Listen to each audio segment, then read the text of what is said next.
Okay, hi everybody. I'm going to do a quick ramble today. It is that hot, slow time of year.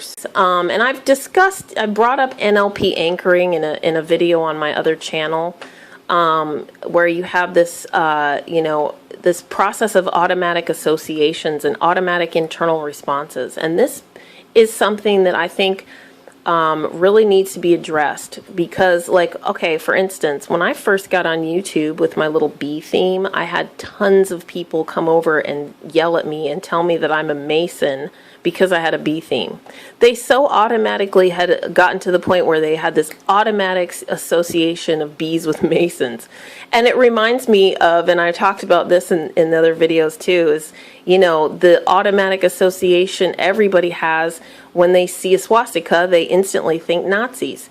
That's the kind of manipulation that I'm seeing go on in the whole truther movement, in the online, all over the place on YouTube with people who are exploring the Illuminati and all of this stuff. It's a real dicey place to be because the whole point is, obviously the Nazis knew what they were doing, getting everybody to associate that symbol with them automatically.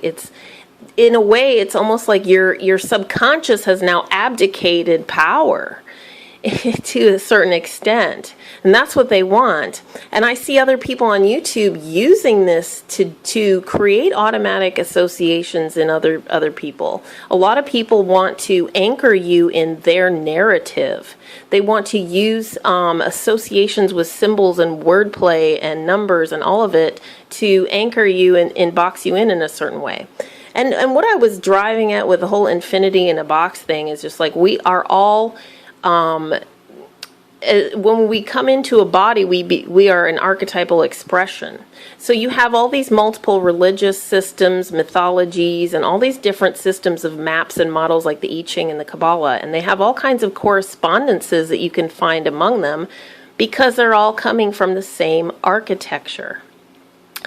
And so me as a human being, well, first of all, I'm female. I've got reddish hair. I've got certain genetic traits. I have certain capacities. I'm never going to be an NBA basketball star in this body, I have limitations, and they are a lot of them are archetypally driven. And so I'm going to be triggered by and attracted to different archetypes and different symbolism than another person might be. A person who was born on the other side of the planet is going to have a whole different system.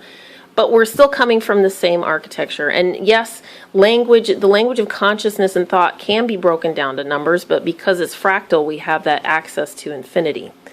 So it's not really as quantifiable as a lot of these nerds want it to be, And so, but what I'm saying here is that cultivating an elastic mind and having cognitive flexibility is fundamental if you even want to approach these things and approach subjects like the Illuminati and the occult.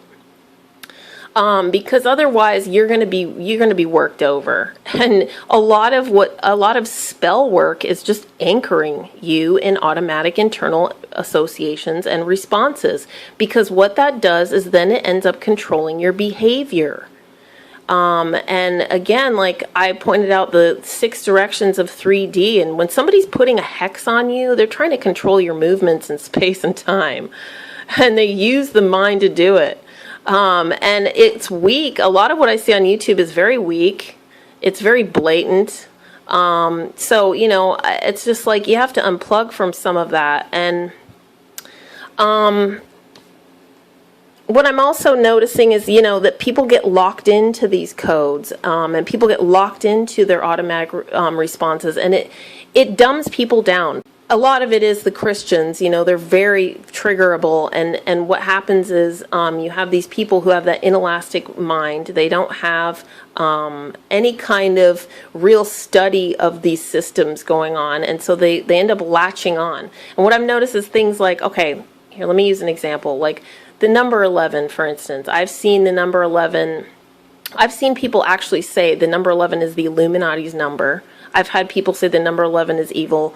And whereas, all numbers can have a positive, negative, and neutral expressions, when you get people into that mode of this automatic association, like let's say with the number 11, they'll have an automatic negative association with the Illuminati and the number 11 if they really buy into that. And that is detrimental to them psychically. This is why a lot of these codes and symbols the Illuminati have so-called hijacked are the very codes and symbols that could be their downfall. If everybody had a certain personal, internal mastery going on, they wouldn't allow their cup to be filled by these people. What I'm saying is that when you reach that point of cognitive flexibility and you actually start seeing these things in context, you'll know when the number 11 is going negative and you'll know when it's going positive. The number 66 too, that's another one. I posted that execute order 66 video on this channel. But the number 66 has positive expressions too. However, like numbers like 66 and 47, I see them, it's more often they are expressed negatively. Like these are hang-up codes for humanity right now. 11 as well. They're using a lot of the dark codes. They're using a lot of the shadow codes because they don't want you to master them, because if you do, you'll be immune to their bullshit.